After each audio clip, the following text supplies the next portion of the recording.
What's up, guys? How we doing? The Tuesday night hangout, a little bit later than normal, but we're here. What's up? How we feeling? Eagles made some moves, so I was a little bit delayed of trying to get on here and stream. Keenan, barely, but we're still here. Eagle One, what's up? J Matrix, easy as his name. Fanny, everybody else. Eagles are 9-2. Let's go. Hit the like button again. Eagles are 9-2. I'm going to be giving away a Saquon Barkley signed helmet to one of the subscribers as soon as the channel gets to 90,000 subscribers. A little ways away, but I mean, it's crazy. The support just, you guys are the best. You know that. Once the channel gets there, gonna give it away.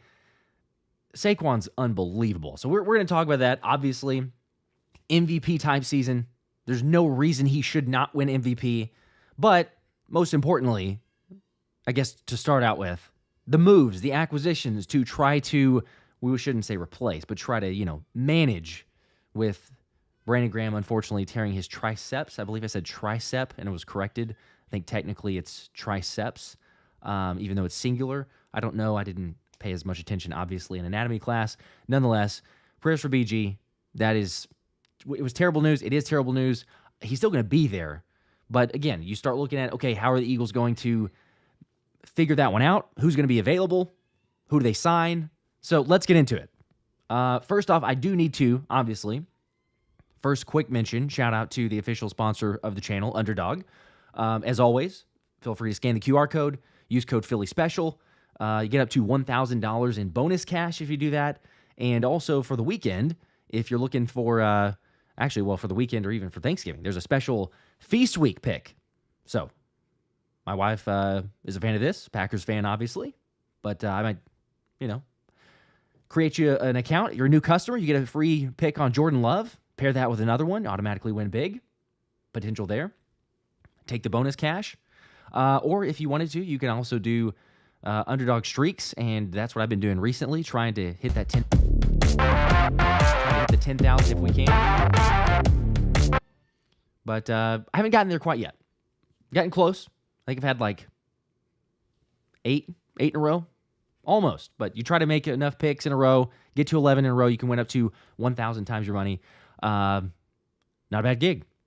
So make sure to use, like I say, code Philly Special and get you set up there.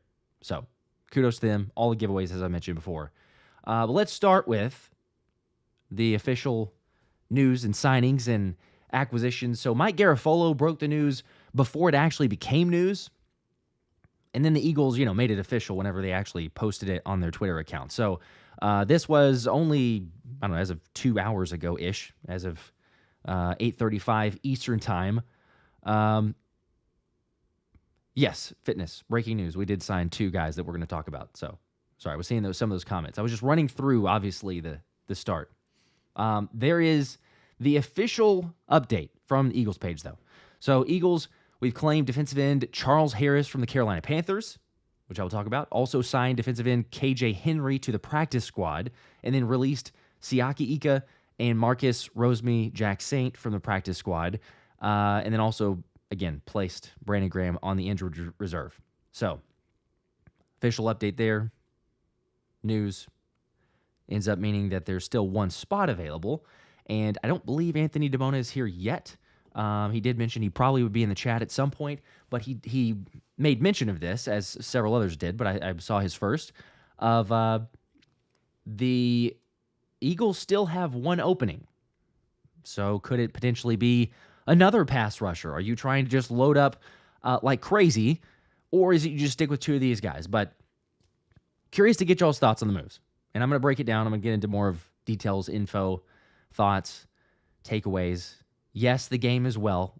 Seeing everybody else. Frankie Ray, what's up? Tracy Ann. Kramer, how's it going? Fitness.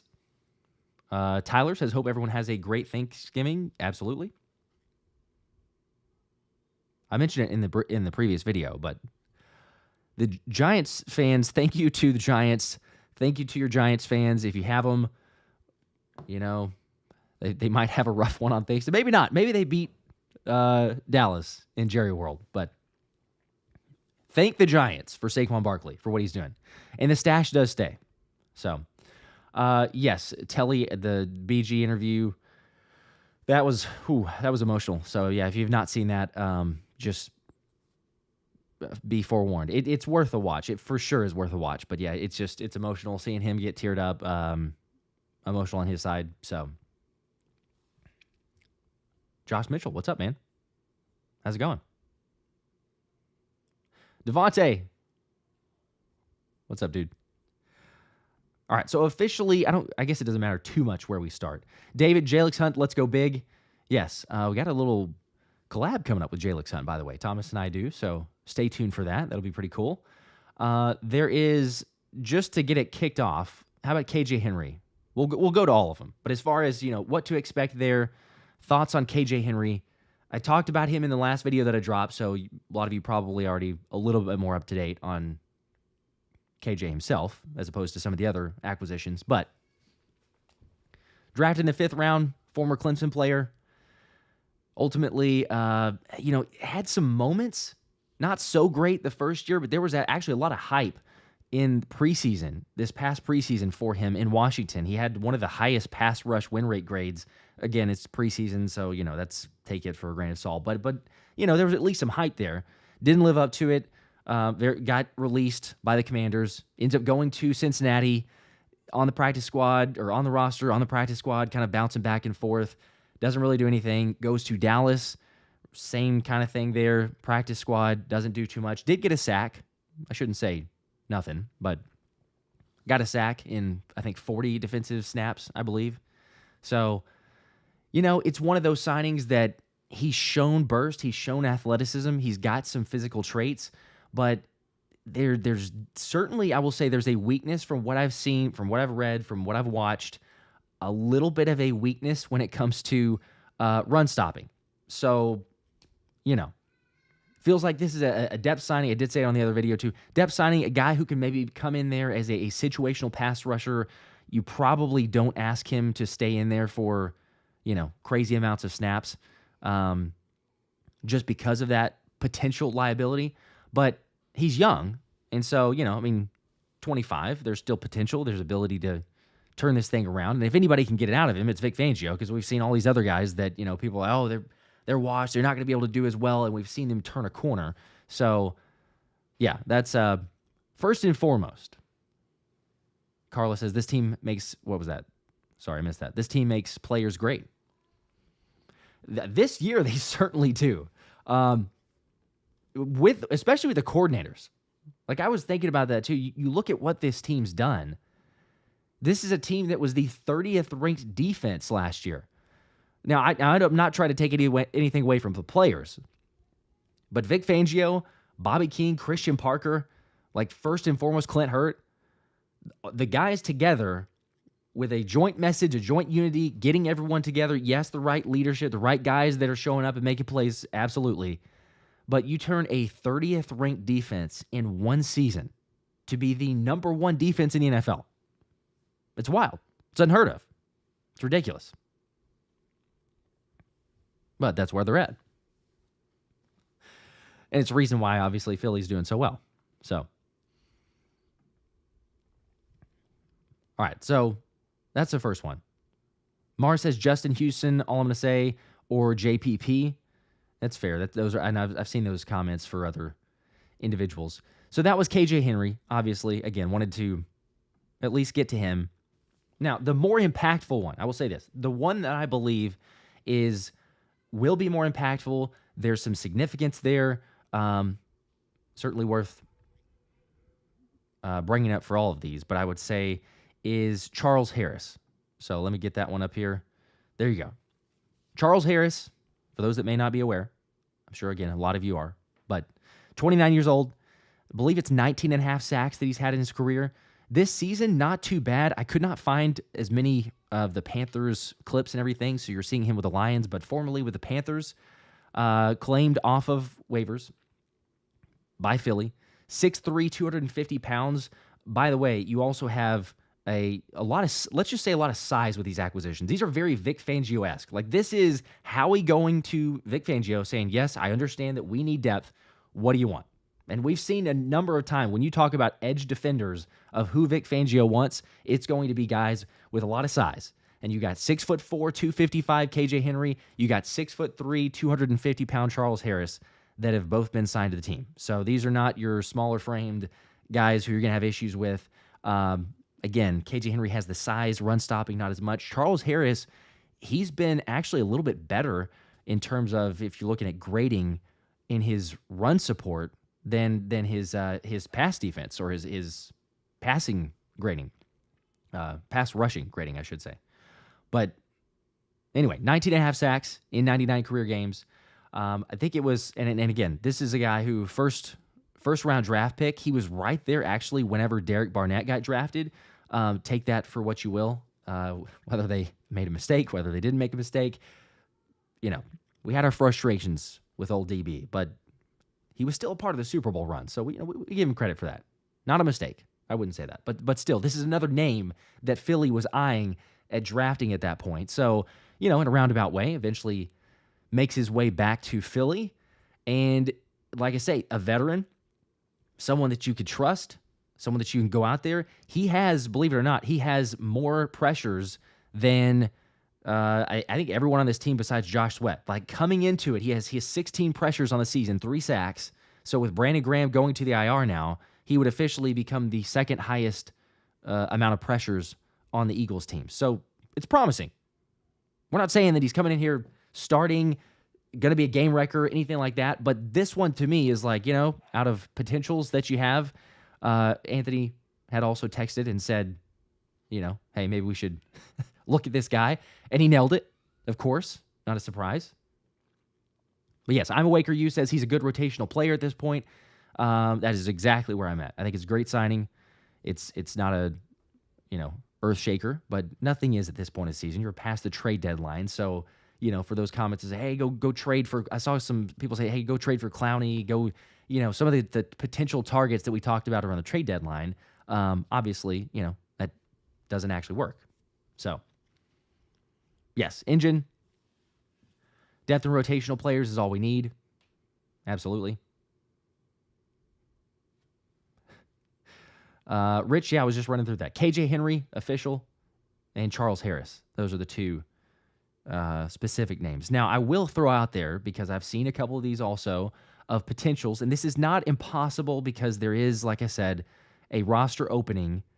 You might see another move. I don't expect it for the pass rush because you signed these two guys. But, again, nothing's off the table for Howie Roseman. So, and actually, yes, Remo, that's a great point. Fangio is going to have to get extra creative, and he certainly will. I mean, we take a look at what he's done, and I can show some clips. Shout out to Johnny Page for the all 22 breakdown, but the adjustments and everything else, phenomenal. Now, I'm going to at least bring this up as far as, like I said, a potential. James Houston was waived by Detroit.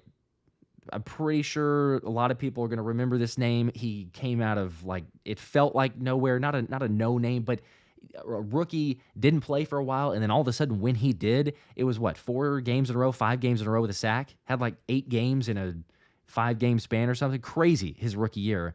And then unfortunately ended up getting injured. The leg injury, I think it was the following year, if I'm not mistaken. And then he just has not been the same player. I know there's also the issues with maybe perhaps the bathroom in his pants, and we won't go there, but maybe needs a new change of scenery, new pair of pants. Maybe I did just go there. It's a possibility. He got waived, so again, I don't believe that he's going to make it through waivers anyway.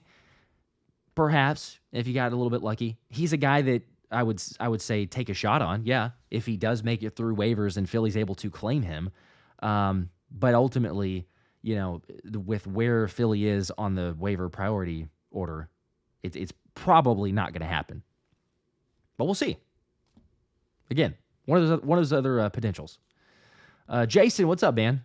How's it going? Just running through the official signings as well as the potential and speculation and rumors and everything else, because I think just about everything. Going through YouTube and Twitter and speculation and rumors was like, you can get the full gamut. You could go from official hard news to like dream scenario. Someone's going to release a Pro Bowler and we're just going to go pick him up. Michael, question here. Waiting for Josh. I believe you meant Bryce Huff, but I got you. Waiting for Bryce Huff to come back. Does that scare you? No, it doesn't. I believe in Nolan Smith and Jalyx Hunt. I believe in their ability. They've shown limited sample size, but they've shown ability to go out there and make plays. And Vic Fangio trusts them. Howie Roseman trusts them, obviously, reason that he drafted them. But these are guys that, we've seen them be able to produce. Now, are they going to have to get a little bit more snaps or play more snaps? Sure, absolutely. They're going to have to, Nolan was at 40%, if I'm not mistaken, on snap count. He might end up having to be 50, 60% with the BG news, especially as you try to get these other guys acclimated. But, yeah, you're going to have at least 4 weeks without Bryce Huff. Eventually, the hope is they'll come back. But no, I'm not freaking out. I'm curious. I will ask the chat though. I'm curious about you guys. Like on a scale of 1 to 10, where are you at with the pass rush? Like level of concern. 10 is, I don't know. I'd never know exactly how to equate this, but like 10 is ultimate freak out. You couldn't be more concerned, more worried. This is the season over. So that's the absolute extreme. 10. 1 is doesn't matter at all. I know we still have belief, so maybe I shouldn't say that. But 1 is doesn't matter at all, not going to change a thing. I know it won't be 1 because BG, you can't say that. Pretty, that's also a good point. The only way for Nolan and Jalyx to get better is actually play. They will be good, I feel like. I'm with you. I mean, again, y'all know that I am a huge supporter. Nolan Smith, yes, Jalyx Hunt as well. Michael, I appreciate that. Says, glad to see your show or live show finally. Thank you. Okay, I'm getting a lot of. Okay, there we go. That's fair. Oh, I'm awake. Are you 7? That's pretty high, but I can appreciate it. The honesty. Telly the Bird with 5, Chris 4, Keegan 6, Clayton 4, Pat 5, Fitness 4, Jeremiah 1. All right. That's very confident. I like the confidence and optimism. I don't know that I'm a 1. 3, 5, 4, 5, 6, 3, 5, 3.5. All right, there you go, Jason. What's up? 3, 3, 2.5. Okay. Yeah, I'm probably at a 3.5. That feels about right. I like that. I was gonna say probably a 3. Considering the moves that got made as well. And again, we talk about the creativity, but you look at Fangio did this very early in the game. You're getting gashed in the run. It goes to the NASCAR package. You have 5 down front. Zack Baun actually played edge a decent amount. Like, I don't know what the exact snap total was, but just watching through on the all-22, there was a lot of times where he would move him down as a hybrid edge rusher. You're kind of like what we expected him to be.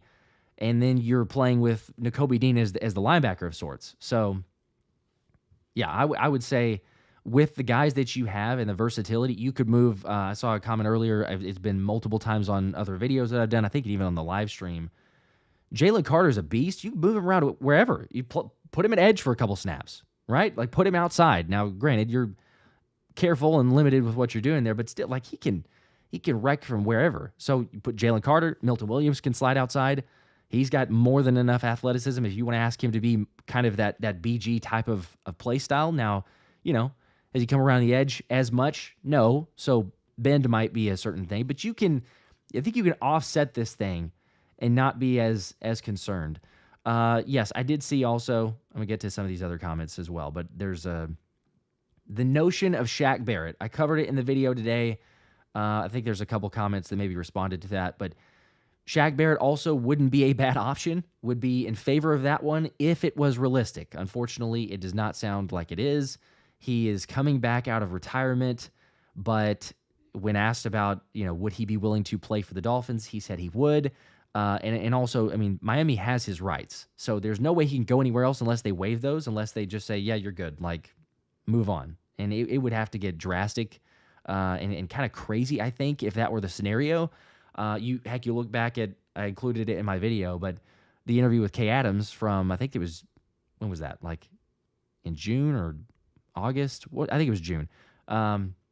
Basically saying, like, what would it take to get you out of retirement? And he was saying there's one place practically, and it seemed like it was going to be Tampa.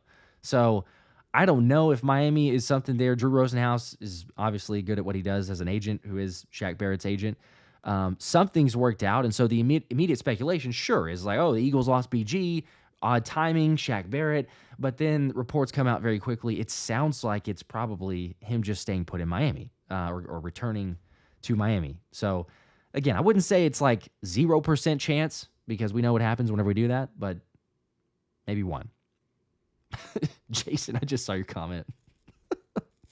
I don't knock you for trying. I could appreciate that. Theo, what's up, man? Appreciate the 10 bomb. I didn't get a comment here. Did you say something after? Let me see. I'm going to try to... there it is. Okay. Appreciate the 10, and then I see your comment there. These guys are vibing. They're having fun, and we have such a young defense. Yes. Heck yeah. I totally agree with you there. The squad is, they're different, right? Like they are playing at a historic level. Like I mentioned, I mean, they're 7 straight games, less than 300 yards allowed on defense. Like, that is nuts. That does not happen in today's NFL. That does not happen with a defense that was 30th, as I said a second ago, a year ago. You got young guys who are improving every single week. They're getting, slowly but surely, they're getting better. They're getting more confident. You're seeing Cooper DeJean. You're seeing Quinyon Mitchell. They've been dominant there, but they're getting better. And they're recognizing things, too, within coverage. They're passing things off. It's every once in a while, there's some shaky parts to it, right? Like even early in the game, getting gashed in the run. Fangio makes a couple adjustments very quickly. The Bucs game did wonders. Like, you don't really ever want to lose anything, but to get that loss and to get kind of punched in the face the way that we did, I think it was the best case scenario. Hindsight's 2020, but best case scenario, because the squad said, you know what, we're going to come together, we're going to regroup, we're going to dedicate this thing, focus, and buy in. And that's exactly what they've done. And since then, it has been lights out. And now we're far enough along where, sure, people want to knock and say, oh, you didn't play anybody. No, that doesn't matter. There's a terrible quarterbacking play, whatever. Like, no, we've gone far enough now that the consistency and playing good offenses is, no, it's not a fluke. It's not a fluke that Philly is the number 1 defense in the NFL. It's crazy, but it's not a fluke. But yeah, you're right. They're young. They're only getting better, which is the scary part, or should be for the rest of the league. Chaotic Green, appreciate the 5. Said, I always question why Carter rushed from the same spot. We never move him around to get more favorable matchups. This is a chance to do that. Yeah. I would be curious to see if we'll start seeing a little bit more of that versatility. Do they move him around? At the same time, I feel bad personally for the bread man, because he's not able to capitalize on that. And a lot of times it's just double team. But at the end of the day, if he's getting the double teams every single down, in a way, it's actually a little bit, I would assume, I'm not a defensive coordinator, obviously, or a mastermind there, but I would assume that it's in a way, it's a little bit easier to game plan, because you're going like, you know what?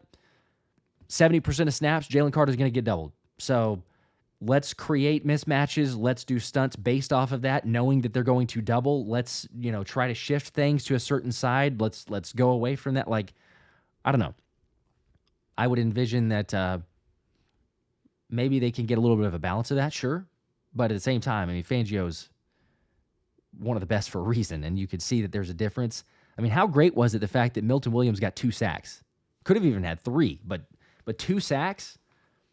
Dude showed up in a big way. You're going to need him more. But, when it comes to having that versatility, like I say, it's not the worst thing if you go with a 5 down front. And JD's done well. He's done well with run stopping. But when it comes to rushing the passer, he's just not able to get it done. So having Milt go in there, it's I like that difference that he can bring, and you finally saw it too. So I think someone was tweeting out during the game too, the comment of like, Milt is skyrocketing his contract, and I would say Yeah, probably. Yeah, the potential deal that he could get after making plays there. Remember, Fangio is very high on Milton Williams. He tried to sign him last year when he was with Miami, so tells you all that you need to know. But, like I said, I agree. We're going to be okay. We're going to be fine. Everything is going to be all right. We've got some young pass rushers. BG's going to be on the sidelines. He's going to be hyping up the guys. He already said that he's still going to be there every single day, present as a captain. The team's dedicating it to him. I mean, why not, right? Like, we've seen this in the past, but when somebody goes down, it's a little bit, I don't know if irony is the right terminology for it, but the fact that it's in LA and you lose a significant player to your team does feel very reminiscent of 2017. So hopefully it's a rallying cry. And, I mean, there wouldn't be anything better than getting it for BG, especially if this is his final year. Although it may not be. He did say he's not ruling it out. So we shall see. All right. Getting to some of these comments. Chris, any updates on Baun's situation? What, just the contract? Is that what we're talking about? If we're going just the contract, no, we've not. No additional info there, unfortunately. Galvanizing. There we go, John. Thank you. A little bit. couldn't find the right wording. That's what I was looking for. Nicholas, bring back the OG Axeman. Sure, yeah, let's go ahead there. Let's see. Kramer taking over/under on Underdog on how many times? Oh my gosh, on how many shows until Josh's camera breaks again? Come on, don't do that. Don't put that on me. Well, it's working just fine. We don't need to go there. What are you doing, Kramer? You're to jinx it. So far, Dunk's been all right, but yeah, that was kind of a mini nightmare, just very briefly. All right, as far as, because I did mention this, Fangio's defense, and I'm going to keep getting to the comments as well, but there's definitely some things to get into here. So like I mentioned with the 5-man front, and shout out to Johnny Page. Jack says it's all my fault. Okay, well. Okay, fine. I suppose. Hoopbeast, that's a fair comment as well before we get into this. Was saying, yeah, I know that Sirianni, I love how Nick is super focused in leading the team. He really knows to reel in the superstars like Saquon and keeping the main thing. Saquon's reeled in, but I did like the post-game, what was it? The reminder, I guess we'd call it, that he gave to the guys. Like, look, we haven't done anything. Nothing's been done. People are going to tell you you're great, and maybe I'm probably not helping in that, so hopefully no players are watching like the videos, the recaps, or the lives or anything, because I'm hyping them up because we could do that as fans. But yeah, as players, sure, I hope that they still have the underdog mentality, haven't done anything yet, prove people wrong. It's just, Jack, no, I get it, bro. I was playing that back. I get it. But yeah, hopefully they're keeping that. The national media, though, it's strange. You don't usually see it. They're starting to buy in. They're starting to buy into Philly. I mean, when you see Nick Wright wearing an Eagles jersey and waving the MVP flag for Saquon Barkley, kind of tells you all that you need to know.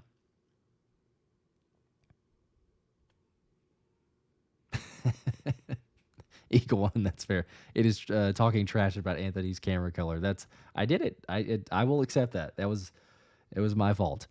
But like I mentioned here, we talk about the differences in the defense. This was an adjustment early on that Fangio made. You're not stopping the run. You go with a 5 down front. Like I said, Zack Baun is down there. You could see as an edge and not really the linebacker.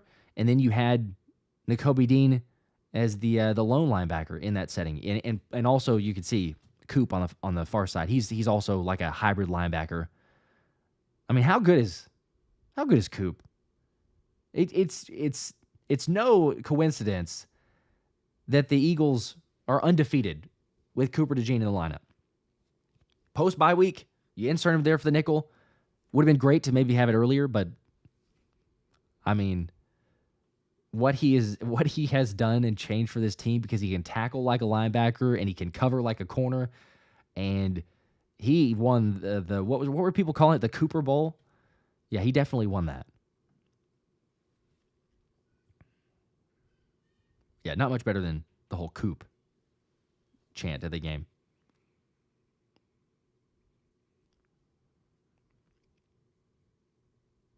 Anyway, one more or another example, as I was saying, for the different alignments. So this is what, I mean, you could potentially start seeing some stuff like this. Do you get a hybrid? I wouldn't call it Zack Baun, as your official edge, but let me see if I can show this here. So they give the original look. Now look, they switch. Sweaty goes inside, and now you've got Baun out there on the right. See, as the edge. Now he drops back into coverage, but you still give a unique look that maybe, with BG out, you continue to do something like that. Again, Baun's had the ability. Now, I don't know that I necessarily want to say let's make that a long-term because of how good he's been at linebacker, but the fact that he can, on occasion, sure, maybe you change up your game plan a little bit. You might see Baun lined up on the edge a bit more. It's just funny, though, because whenever I saw that, I was like, it's always something. It's one concept that you see, and then Fangio is going to start adding different flavors of the defense every single week. So it confuses, it throws off the QB, throws off the timing. Unbelievable. That's why the defense is so good.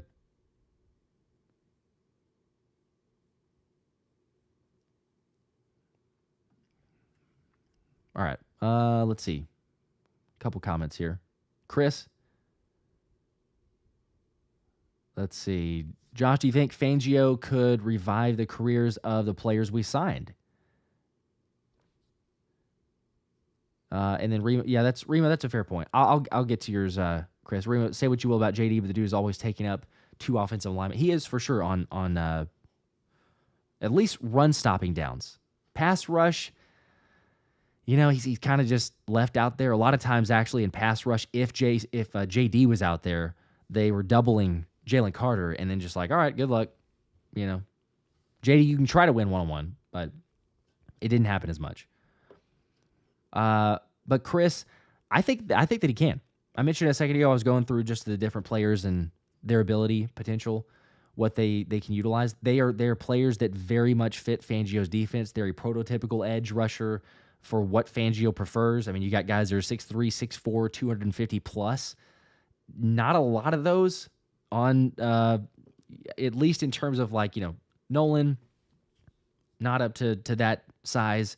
When you lose a guy like BG, I'm sure that was the immediate thought is all right, we were going to get guys with potential and also get some size there. John, I talked about those. I can mention it briefly, but also if you back up, I did talk about Charles Harris. So he's solid.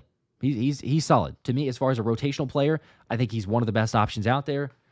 19.5 sacks in his career in 99 games, 3.5 this season with Carolina, and 16 pressures, which, as I mentioned also earlier, would be second on the Eagles with BG going to the IR, so if you're not counting BG, but would be walking in from day one saying, all right, well, he's the second most pressures on the Eagles defense. So, for sure, a guy that from day one, maybe you play 5 snaps, 10 snaps, you get acclimated. He could play more. I just don't know how quickly he picks up Fangio's scheme.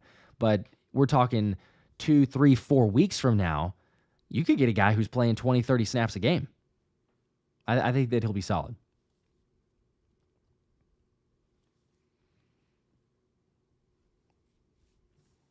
All right, looks like we're getting into some of the Ravens talk as well, which is fair. Hey, by the way, I should also mention this. Most of the OGs, you already know this, but the ticket giveaway for members only is going to be on Friday. So I will be streaming Friday night, Black Friday. Call it the Black Friday stream. There will be don't the Chiefs play Black Friday? I'm drawing a blank now. I think they do. Yeah, but I'll be streaming toward the end of that one, probably. The usual regular time. So, but yes, it'll be the giveaway to members. And if you're a member of the channel, you're automatically entered into that ticket giveaway. Any Eagles game of your choice. But that is official. It'll be Friday. I was potentially going to do it tonight, but scheduling works out. So it may be a little bit of an abbreviated session, I will say that, but it will be a stream nonetheless on Friday. So a little housekeeping for that.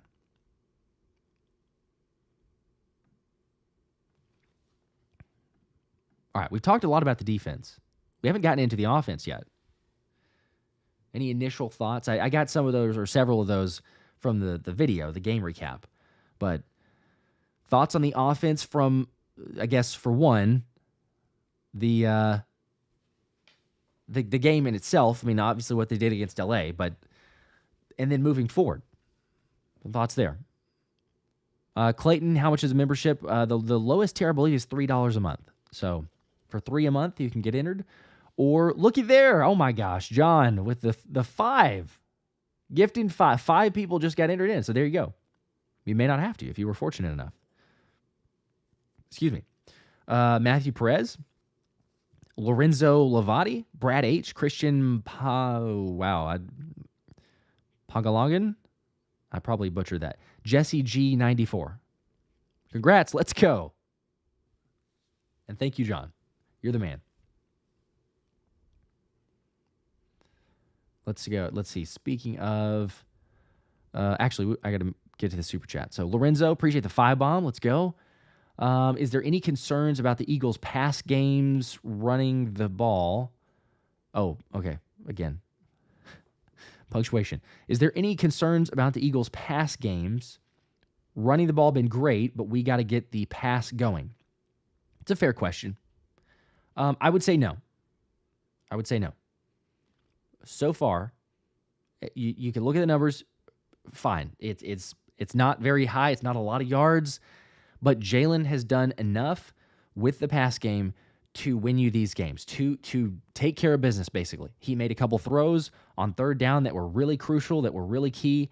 He threw the ball over the middle of the field a lot, which is, some people say, oh my gosh, Jalen can't throw over the middle field. Well, he did. It was hurting the narrative because he was money from over the middle of the field. I believe he only had 1 incompletion. I think it was like 10 completions and only 1 incompletion off of middle of the field throws. So for people that said that he can't do that, that's, again, hurting your narrative. Rupert, I'll answer this too. Yeah, Rupert, speaking of the giveaway for the Spin the Wheel jersey giveaway, yes, there were about 7 to 8 on Kyron Williams. Sean actually won that. Sean, if you're here, I'm sorry. I saw your email, and it's been a crazy day, but I'm going to get you that jersey. So Sean won it. He got back to me. And if you want to watch back just official audit and everything, you could see the stream itself. Go to the live stream, scroll to the end when we're doing the spin. But shout out to Sean. He did win the jersey, courtesy of Underdog. So thank you for that. Pass offense, though, again, not concerned. Devonta Smith is also going to be returning, but I think it's the sample size from what you've seen is play action throws are starting to get even more efficient, and I think that you'll begin to see that against especially Baltimore. Like I'm not going to fully get into a Baltimore preview and all that. We'll probably do that on Friday night, and then I'll have a video dropping probably Saturday would be my guess. So keep a lookout for that. But Baltimore is one of the best run defenses in the league. So this is going to be a really good test. I mean, on both sides. This is legitimately on Sunday could be a Super Bowl preview. Like, it would not surprise me at all if the Ravens were to make it there. Now personally, I'm feeling like it's going to be Buffalo and us, if I were going to pick. But wouldn't surprise me if you saw Baltimore. So their defense is good against the run. Can Philly keep up the dominance, or are they going to have to adjust? Now, that's where I'm thinking you're going to see some more play action. Jalen hit it a couple different times in the game, especially that first down play action throw over the middle. There were 2 instances where he hit, I think it was AJ on both, but it's just, it makes the defense bite. It makes the defense hesitate just a split second, and especially how good Saquon Barkley has been and how good the O-line has been.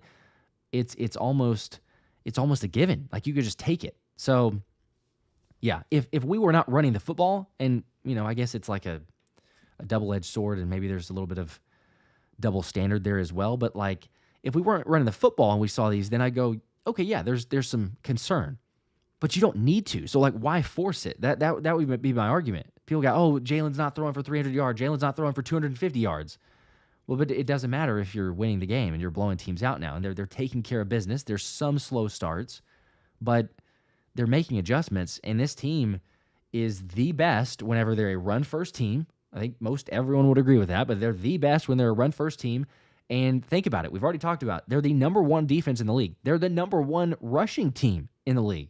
If we look at just the splits, they're the number one rushing team. Baltimore's right up there, so it's going to be fascinating to see this matchup. But what Philly is doing in the ground game, shout out to Ruben Frank. I was looking through some of the crazy stats that he has out there, which is always awesome. Philly has over 2,100 rushing yards and like 20 touchdowns, I believe, something like that, through 11 games. That is unheard of. Like, that has not happened since the 1958, I believe, 1958, 1968 Cleveland Browns. It's just 66 years, whatever the math is on that one. So 66 years ago, whatever the Cleveland Browns year was that year, that was the last time a team did that through 11 games. Anytime we're talking about more than half a century of someone doing that, today's modern NFL shouldn't do this. That's the thing. Like, everyone would say it's a passing league. Now, there's course correction and defenses, whether they use the two high safety, they use the single high, that's changed things for sure. And, you're kind of looking around the league. Most every team that can run the football is having a decent amount of success. So it's not really a coincidence there. But to the magnitude and to the extreme that Philly's doing it, it's unlike anything else. So, again, and I'll just say, Thanksgiving right around the corner. Certainly give thanks for John Mara, Joe Shane for the idiocracy and not keeping Saquon, and then also deciding to stick with Daniel Jones, who obviously, by the way, is no longer a New York Football Giant. So, but anyway, long story, long answer on that one. I am not concerned. They're going to be okay. And I think whenever you least expect it and you all of a sudden have to win a game passing the football, or maybe, like I said, Baltimore's going to come in saying, we are stopping the run. All right, fine. Here you go. Play action. Gotcha. That's where I'm at with. Because Jalen's not turning the football over. Again, I think that goes overlooked too much, or at least he doesn't get credit. We give it to a lot of other quarterbacks, but Jalen can go, 6 of the last 7 games without a turnover?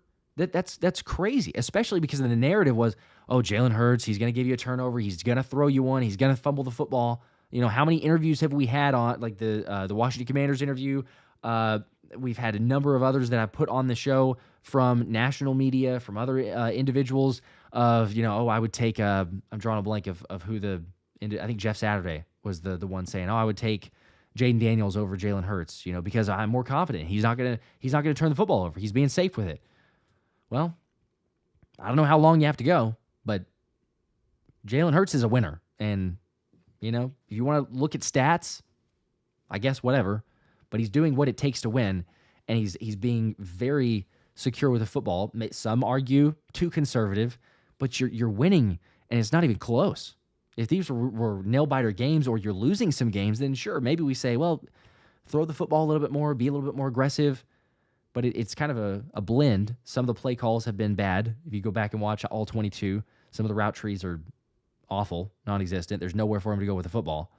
But the fact that he's staying secure with it, and he's also not afraid to run, I think has been a huge, huge difference maker from this season, obviously, as opposed to last year. But I do appreciate the super chat. Also, got a couple other. Let me get to these. Theo with a 10 bomb, 10 more. Appreciate that, man. Said this Sunday game is going to be our coming out party. I say we match up well against the Ravens. Also, bet my best friend's 200 on the Birds. I say our defense bottles up Lamar. Let's go. It's a pretty hefty bet there. You got a lot of confidence on that. But I like it. I like it, especially watching the Chargers game, Ravens-Chargers game. like I say, this is one of those that it's a very likely a potential Super Bowl matchup. Let's see. Mohammed, Smitty is back. No. Josh, is Smitty back? They don't have an injury report today. We'll get one tomorrow. So we'll see. I believe he will be. That's the hope. Sorry, I'm just seeing some of these comments, but yes, we will see. Same thing for Slay. Same thing for a lot of those. Hopefully that one extra week is enough for Smitty to play. It could be the difference. I will say that. If you have your full complement of weapons, see what Baltimore has as well. But it's going to be close. And the Eagles are underdogs. At least they were, which maybe it's a good thing. But they were when the spread first came out. I don't know if it's actually moved a little bit or not. It was Eagles plus 2.5. Let's see if it's changed at all. Somebody could probably tell me. It is... Yeah, so it looks like it's about the same. It depends on which site you're going to. There's a couple that are Eagles plus 3. There's a couple that are Eagles plus 2.5. So either way, I mean, they're going to be underdogs. That's what you're looking at. Which I think is great. Fly under the radar as long as you can. People say, oh, yeah, the Ravens, they'll beat them. Baltimore's a tough place to play, for sure. But... I mean, man, you go here, you go beat Baltimore on the road, and I mean, I agree, man. If you beat them on the road, it felt like we've already kind of had our coming out party of sorts.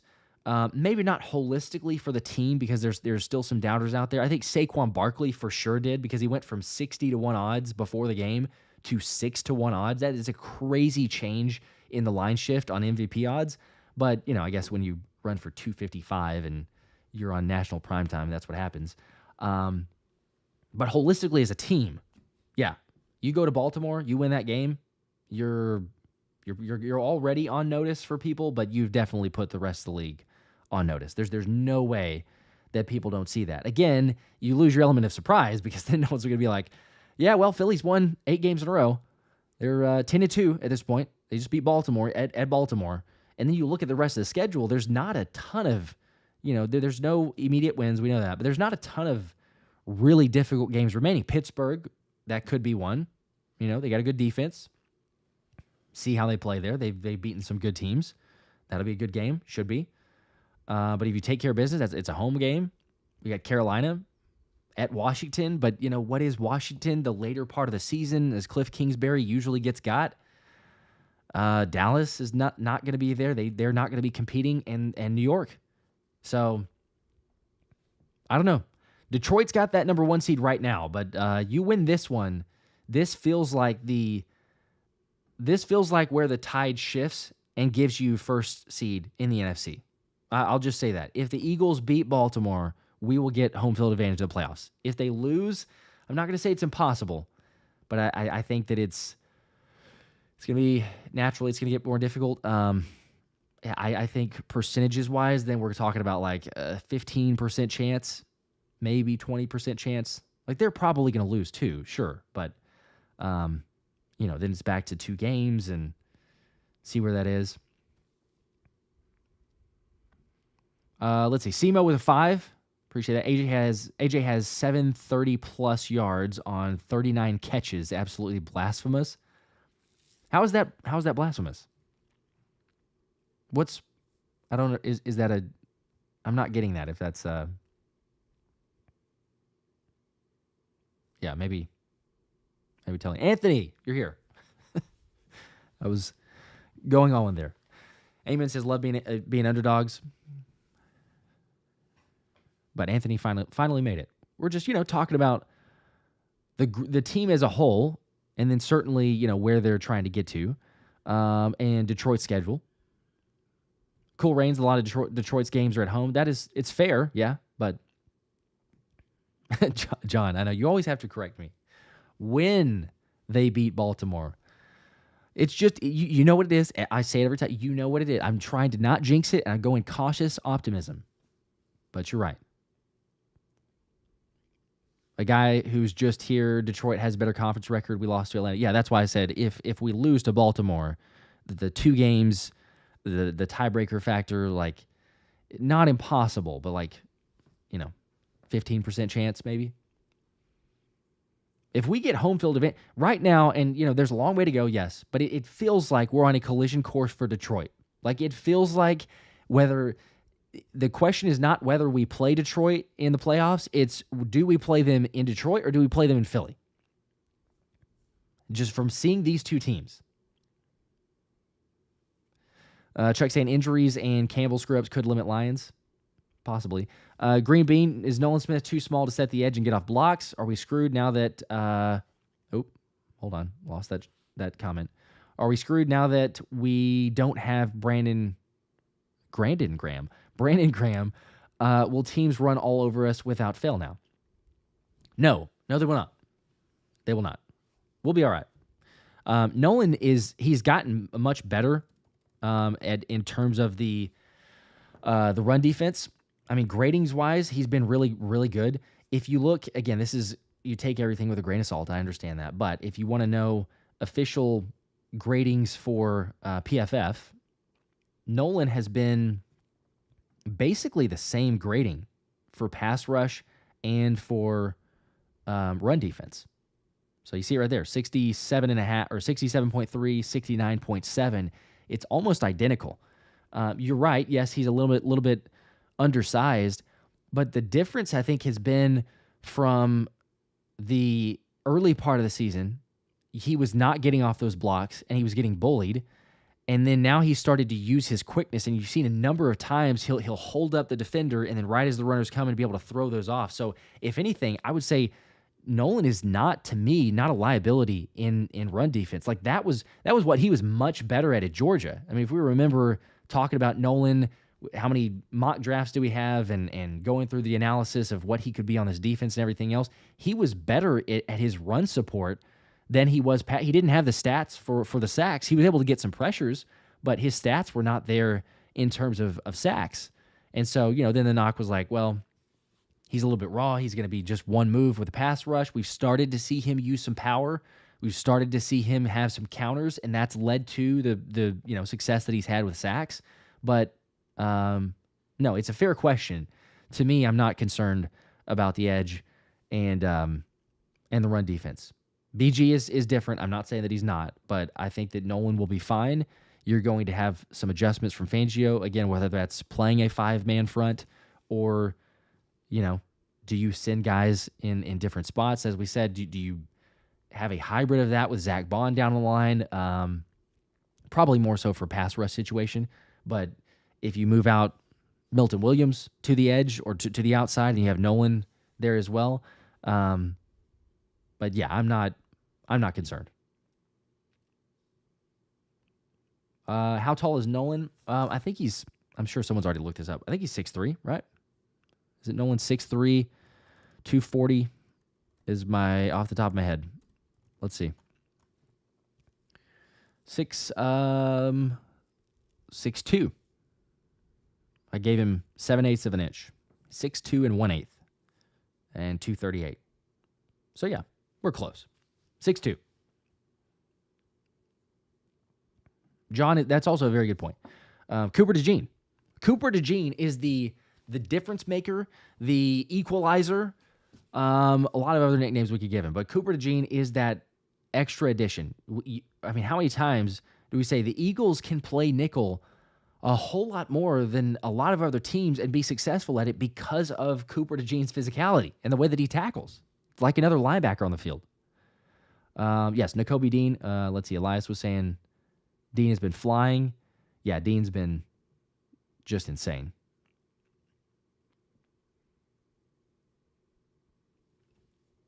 Let's see. I'm trying to hit a couple of these others. Telly says, I need us to play them in Philly. Yes. How great was it? I'm curious. George, you're right. You know what? I'm sorry. I was just going real quick and trying to get this. I messed up. Nolan is not 230. He's listed as 238, but he did say he was 245, and he did put on weight. I did the side-by-side, whenever I posted that video back in the offseason, or training camp, I guess. But yes, 245, not slight, my guy there.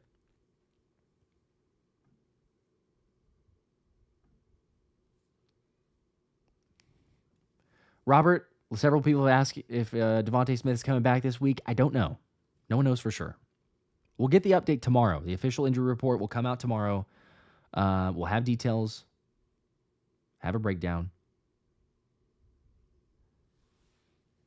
Ridge King, love it, man. I think Nolan's going to show up this week. He gets a sack against mobile quarterbacks.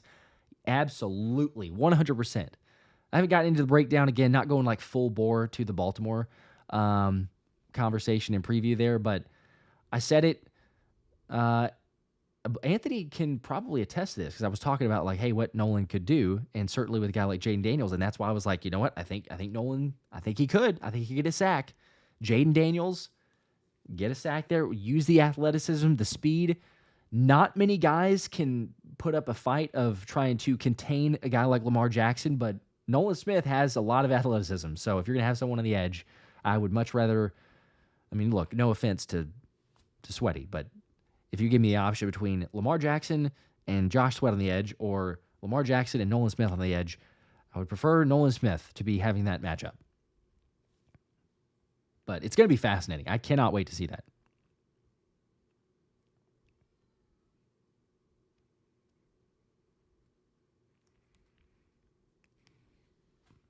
Yes, Slay is still in concussion protocol. All right, I'm going to go with a couple more questions here, and then probably going to hop off. It'll be a little bit abbreviated, but we've got almost an hour. Again, reminder for the members, I'll do the ticket giveaway on Friday night, the Friday night live stream. So all you got to do is join the channel, join as a member. Also for subscribers, I'm going to be giving away a signed Saquon Barkley helmet. So as soon as the channel gets to 90,000 subs, which is crazy how fast this thing's growing, you guys are the best. Is it ZA Smoker? Yeah, I was talking about it. You can rewatch it to get the full recap and analysis if you go back to the early beginning, because that's where I talked about all of the details. But very briefly, KJ Henry signed to the practice squad as a pass rusher and edge, and Charles Harris as another pass rusher or defensive end who was signed. So Charles Harris will be the more impactful player, I believe, at least early on. KJ Henry is interesting, definitely. Both guys. Quite a bit of size, 6'4" for Charles Harris, I believe, 250, and 6'3", 255. May have gotten that backwards. KJ Henry, 6'4", 255. But, yeah, your typical Fangio signings. Pretty. Josh, off topic, but if you happen to catch the Colorado-Oklahoma State game on Friday, check out Cameron Stillman-Craig. I think he would fit our secondary. Okay, I will try to do that. I have not gotten there, but we'll certainly try to. Let's see here.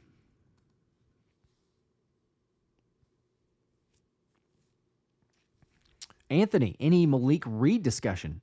I have not gotten there yet. See, I felt like I was going to leave that for you, but well, maybe the chat has. I didn't bring that up because I was just going based off the official guys that we signed and the moves there. We certainly could. Because it's a potential. Let's see. Let me try to get an official report here. Well, I like a picture, though, with it, too. Here we go. I gotta give some credit to the individuals that actually report it first. But that is a good call out, at least to mention that for another potential guy to keep an eye on. So, if it's gonna work for me. So there you go. Aaron Wilson with the first tweet. Shout out to Aaron. Eagles worked out linebacker Malik Reed, and then with a little bit more analysis, let's see if I can get up here. The Philly Blitz. Shout out to them. Let me try to get this all in the screen, too, for you to see. There you go. Malik Reed, Had his best NFL season under Fangio in Denver, logging 13 sacks over 2 years, 15 of his 16 career sacks in Fangio's system. While his production has dipped in recent years, injuries at edge make Reed an intriguing option for the Eagles, given his past success in this scheme. So, once again, another potential. Howie is leaving no stone unturned, which is not surprising, since it's Howie. And but I do think it's, again, case in point, like Howie said, we've got some injuries here, and we're going to just start looking at anybody and everybody. And yes, as Anthony says, there was a plan for maybe potential more discussion on that side. Anthony answering as well for the age, 28. Noah's Ark asking about Teron Jackson. It's true that he could take the extra roster spot that they have. The fact that it hasn't happened yet makes you wonder if he's going to. Would be interesting. They've got time, obviously, but either way, at the very least, you're going to probably get an elevation because you need to have some more depth, and Teron Jackson has been playing better. So, Malik Reed sounds like someone we could use. Definitely, if you're familiar with a Fangio system, anybody that is on that line, absolutely.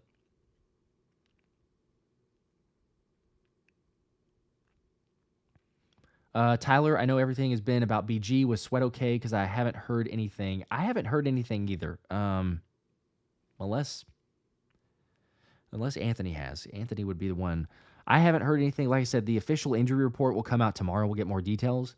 But as far as I know, it's nothing serious, because we would have heard something if it was serious. But I don't know. Are we talking about questionable for Baltimore or what the status is?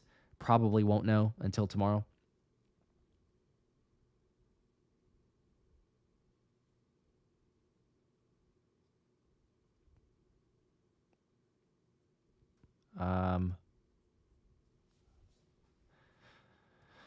All right, let's see. Oh, yeah, Anthony. D-line rotation isn't changing much. More snaps for Sweat, Smith, and Hunt. Whoever they sign off the street will be brought along slowly. Likely won't play a ton. There you go. But in terms of playoffs, always good to have these guys. We're going to need the depth. There's going to have to be guys that play and make some stops, and not the worst situation, not the worst scenario. You've got some guys with potential ability there. Dylan, what's up, man? Late to the party, what'd you miss? Oh, just some official signings. There's lots of rumors and speculation, but KJ Henry, Charles Harris, Eagles worked out Malik Reed. Trying to just load up on edges, get anyone and everybody, and then, see where the chips fall, I guess.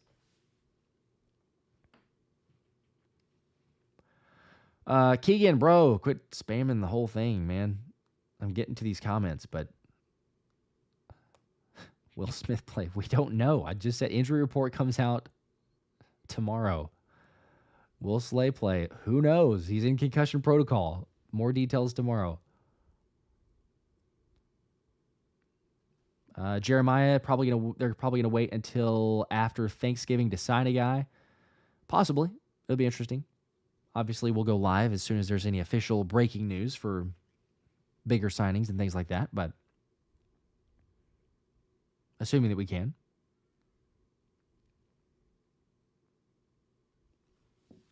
Hey, here we go. A little bit of last bit of info before hopping off here. Anthony with it straight from the source. Spoke to Mike K. Does great reporting for the Panthers. Obviously used to be Eagles writer. Let's see. Said Charles Harris is basically a lesser Bryce Huff, so he'll likely fill those 10 to 15 snaps. Okay.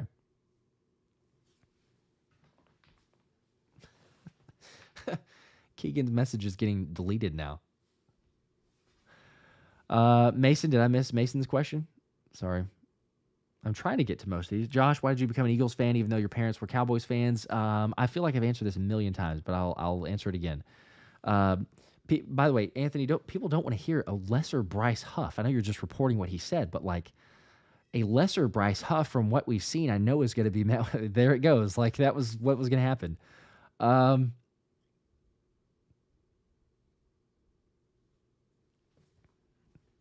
Yeah, nobody wants the lesser. But yes, as far as becoming a fan, like I said, I've mentioned it I think a couple times. But growing up, all we had local channels, which meant we watched the Cowboys, and I was told about this great team. Never saw it. I'm 32. Don't really. I vaguely remember. I did remember seeing, like Aikman and Emmitt Smith and Irvin play, but like it was beyond their prime. Watching the team, my dad, grandpa, lots of family members, Cowboys fans, but I watched them. They always got beat, or almost always got beat by the Eagles. And so by the time that I was, 6, 7 years old, I guess it's about what I would have been whenever Pickle Juice game. That was the ultimate turning point. But I kind of already started to be like, I want to have a good team. Like I want to root for, a good team, a winner. And, Pickle Juice game, Deuce Staley, McNabb, Trotter, all those guys, B-Dog. It swung me. I became an Eagles fan, and then ever since, obviously you stick with them, play on Madden, want to be a good team as well. But then through thick and thin, and it's like, all right, had up and downs, still going to be an Eagles fan. So long story short, abbreviated version. Again, I believe I've shared a couple times, but good question. Anthony says, yeah, I'm just the messenger. Oh, I know.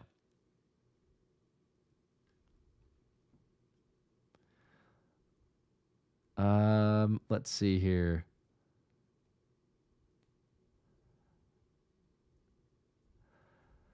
I'm going to do maybe like one more, and then I'm going to jump off. Actually, while I say that, let's see if I can actually get the correct photo that I want.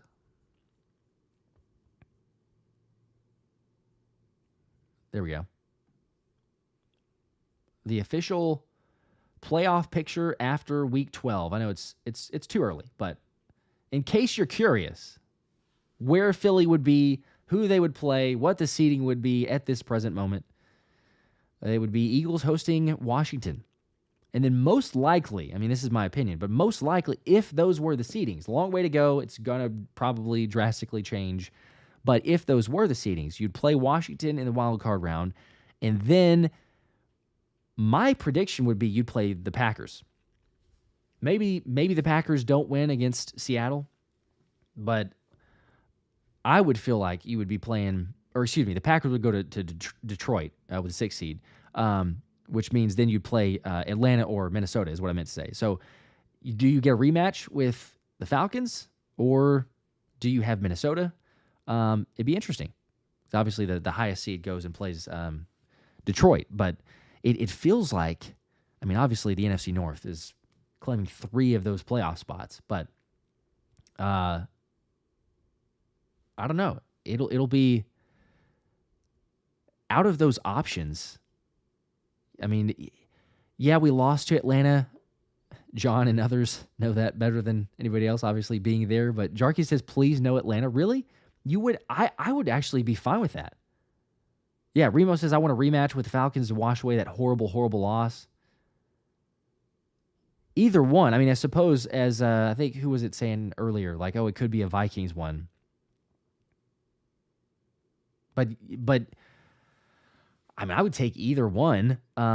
Wouldn't be that bad to me if you play Atlanta and say, yes, let's get the bad taste out of our mouth. We all know the Eagles should have won that game. It was a drop from winning that game. And, it's not like Atlanta's an automatic. We got beat by them. But I think just where the teams are headed, where the teams are trending, if Atlanta were to win the first playoff game, I would be perfectly fine with that. Jason says, I just don't want to see the Bucs in the playoffs. Yeah, outside of Detroit, I suppose that's probably the one team that we would say, I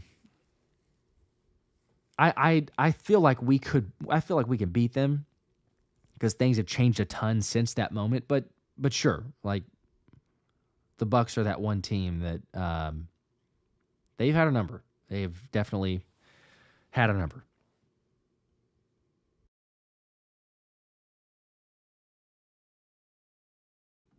Yes, John, our defense did. That was certainly let us down. Anthony, yes, one last point before he goes back to writing, before I'm jumping off. It's Jalyx hunt season. It certainly is. And we got a collab coming up soon. Thomas and I do with Jalyx, so keep an eye out for that. Should be able to. I think it'll probably be in like a week, maybe 2 weeks. But the man himself, Jalyx Hunt.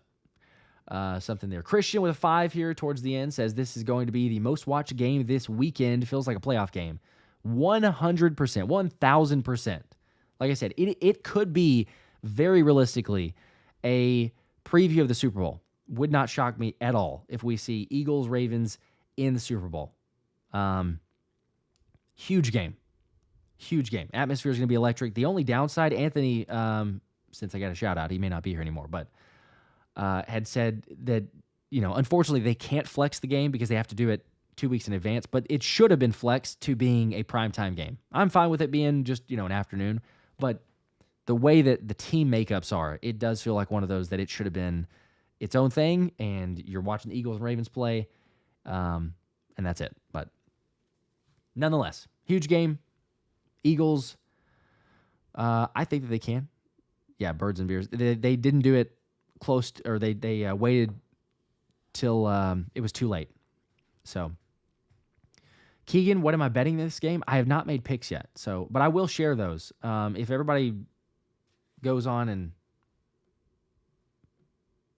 Jalyx will be on the show. I just kind of teased it as like a collab thing, but Jalyx will be on the show. He'll be maybe live stream is harder, obviously, with their schedule, but he'll be on the show. We'll have an interview coming in, another collab in a way. Brian, will Jalyx call Thomas Big Pimpin'? I don't know. We'll see. But yes, I will have more details if you're following on Twitter or on Instagram. I also share the underdog plays. So for Keegan's question and some others, picks for the games, picks for Thanksgiving also. Reminder for using underdog for your special discount up to $1,000 in bonus cash. But appreciate you guys. I think that's going to do it for the stream. Y'all are the best. Be back Friday night live stream. We'll do the giveaway for the members for the ticket giveaway as well. And Elias, do you need to sign in on the browser to become a member? It helps. I've had issues with it. I think the Android works, unfortunately. I've got iPhone, and I've had issues with trying to sign up. But, you might have to do it on a browser. Browser has been perfectly fine, but for some reason, like whenever I'm doing it on mobile, it's harder to sign up for the membership. But if you go down to the description, you might be able to click on it there. Sometimes it's worked that way. But either way, appreciate you guys. We'll probably be live streaming tomorrow with Thomas. I'm not 100% sure, but I'm like 90%. So probably see a lot of you guys then. If not, have a fantastic, awesome, incredible Thanksgiving, friends, family, everything else.